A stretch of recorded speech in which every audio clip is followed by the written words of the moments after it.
Hello everyone, Radhe Radhe. मैं उमा अपने YouTube परिवार को प्रणाम करती हूँ। स्वागत है आप सभी का मेरे यूट्यूब चैनल उमा की दुनिया में। आ चुकी हूँ एक नए वीडियो के साथ, नई शुरुआत, नई कोशिश। समय है दोपहर का और पूजा वाले जो पूजा घर है वहाँ की सफाई कर रही थी। तो सबसे पहले सफाई की शुरुआत पूजा घर से ही शुरू की थी, क्योंकि सबसे पहले भगवान की साफ़ सफाई ज़रूरी होती है। तो भगवान की अलमारी वगैरह साफ़ कर दी थी और भगवान के जो भी पुराने कपड़े थे, अब नंबर था उन सभी को हटाने का। जो भी पुरानी चीज़ें थी उनको हटाने का। तो सारे ही कपड़े अलग करके और उनको निकाल के रख दिया कि इनको विसर्जित कर दूंगी। और फिर बारी थी रसोई की सफाई की, जो सबसे बड़ा काम था। और फिर करी रसोई की सफाई। रसोई की सफाई में बहुत ज़्यादा समय लगा और पुताई हो चुकी थी। अब ये देखिए, कूड़ा जो भी थोड़ा बहुत बचा था इसको हटा के और बस सारा सामान ही एडजस्ट करना था।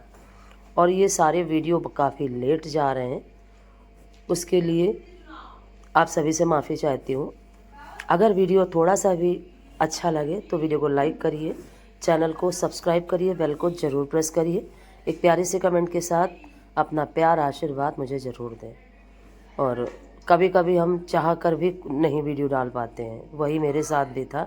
वीडियो तो हालांकि सारा कुछ तो नहीं बनाया, लेकिन काफ़ी कुछ बनाया था।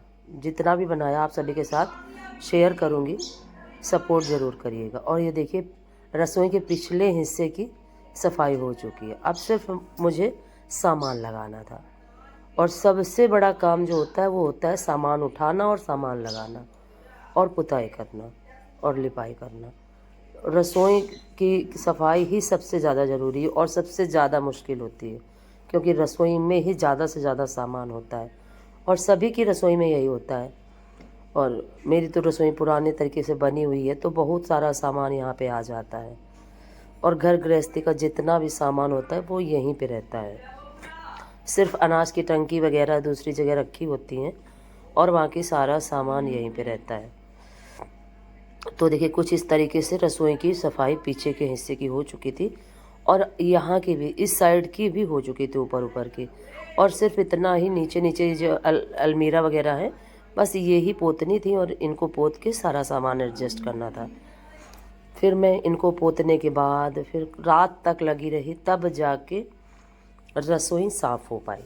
लेकिन खुशी इसी बात की थी कि रसोई साफ़ हो चुकी थी और काफ़ी मन था हम सभी का पुताई करवाने का। लेकिन क्या हो गया कि बारिश की वजह से पुताई का काम सारा फिर ब्रेक करना पड़ा। बारिश के ऊपर बारिश, बारिश के ऊपर बारिश, बस यही होता रहा। और फिर एक दो चार दिन पहले से बारिश शुरू की। फिर हम लोगों का मन बिल्कुल बदल चुका था, क्योंकि हम सोच रहे थे कि कहीं ना कहीं पुताई अगर करवाएंगे और अगर बारिश हुई तो सारा ही ख़राब हो जाएगा। और जैसे ही मिट्टी के घरों में क्या होता है, जैसे ही मिट्टी बहती है तो सारा ही दीवार का रंग ख़राब कर देती है, उसमें जैसे धारियाँ जैसी बन जाती हैं। और देखिए, फिर ये दूसरे दिन सुबह का वीडियो है। पूजा की थी तुलसी माँ की और ये तुलसी का पौधा नया लगाया था। काफ़ी बड़ा पेड़ था जो छत पे ऐसे ही निकल आया था। तो मैंने सोचा कि इसको इसी छोटे से इसमें बोतल के उसमें पॉट में लगा देती हूँ। और देखिए, फिर ये लिपाई करने के बाद दोपहर में, और ये सारा सामान तो पहले ही लगा दिया था, लिपाई करने के बाद का वीडियो है। और फिर लिपाई करने के बाद सारा घर धुला। और ये जो त्यौहार का समय रहा तो इतना थक चुकी थी मैं, इतना थक चुकी थी। उधर खोया बनाना और उधर ये साफ़ सफाई का काम, तो बहुत ज़्यादा ये सारा क्रम बिगड़ चुका था हमारा। और देखिए, सारा बस इतना ही, थोड़ा सा सामान यहाँ पे जो रखा है, बस इतना ही सामान मुझे लगाना था और बाकी सारा सामान मैं लगा चुकी थी। और देखिए, इधर बच्चों के लिए चाय बना रही थी और सब्जी भी छौंक दी थी। तो बस ये लगा, जितने दिन साफ़ सफाई पूजा त्यौहार का काम रहा तो बस ये लगा करता था कि सुबह जल्दी जल्दी से खाना बना दो बच्चों के लिए और शुरू हो जाओ काम। तो यही क्रम कई दिन तक चला, तब जाके पूरे घर की साफ़ सफाई हो पाई।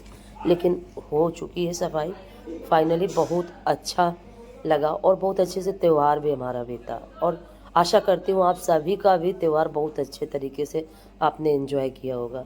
और सभी के घरों में दीपों की जो माला है वो सभी ने अपने अपने घरों में आंगन में जलाई होगी।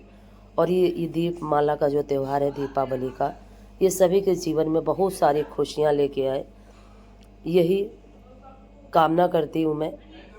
और सभी ने खूब अच्छे से एंजॉय किया होगा।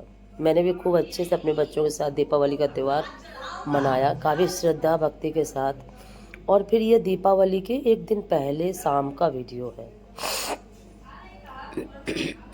फिर जो धनतेरस और नरक चौदस वाली जो क्लिप थी वो मैंने हटा दी, क्योंकि वीडियो काफ़ी बड़ा हो रहा था। और अभी भी दीपावली वाले दिन का वीडियो इसमें नहीं ऐड कर पाई हूँ, और वो कल करूँगी।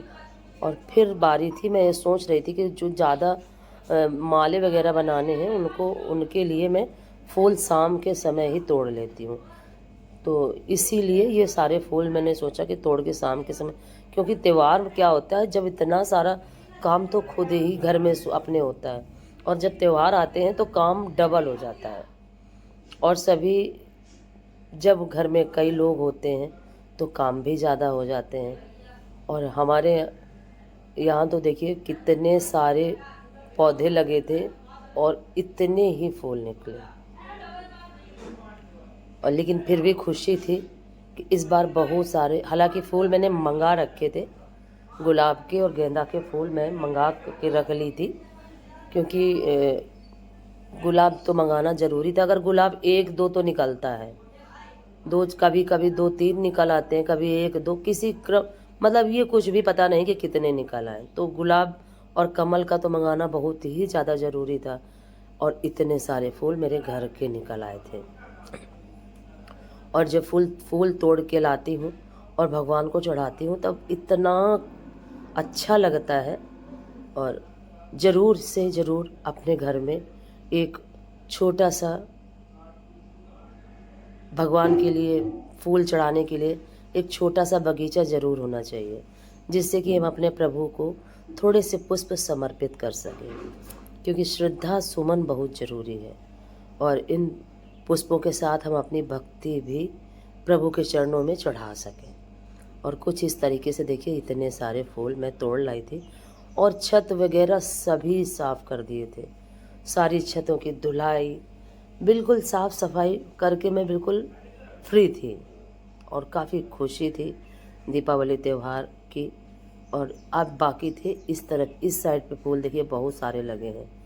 तो और इस साइड के जो फूल, क्या इधर गुलाब के कई पौधे रखे हुए हैं इन पौधों के बीच में, तो गुलाब के खिल भी जाते हैं और मैं समझ नहीं पाती हूँ। और यही होता है, तो इधर से कम ही फूल तोड़ने के लिए आती हूँ, उस तरफ से ही तोड़ लेती हूँ। और इसके बाद अब आएगी एकादशी, उसके लिए भी फिर से पौधे फूल तैयार हो जाएंगे।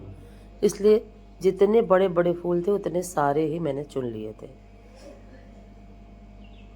और देखिए कुछ इतने सारे फूल मेरे निकले हुए थे, इतने पर्याप्त थे। माला वगैरह पहले से बना के रख लो तो ज़्यादा सही रहता है।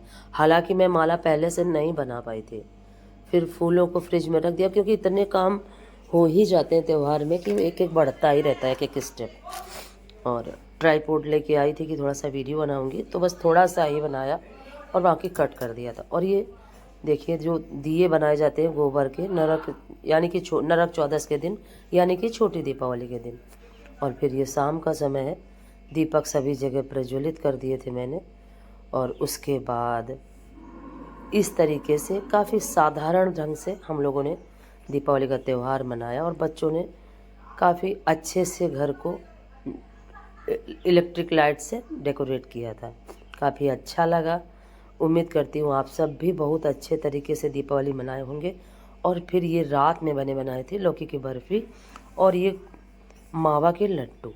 वीडियो में बना नहीं पाई क्योंकि रात में अकेले ही मावा तैयार कर रही थी, फिर उसी के साथ साथ मैंने फटाफट कद्दूकस की लौकी और ये सारा बना के रखा।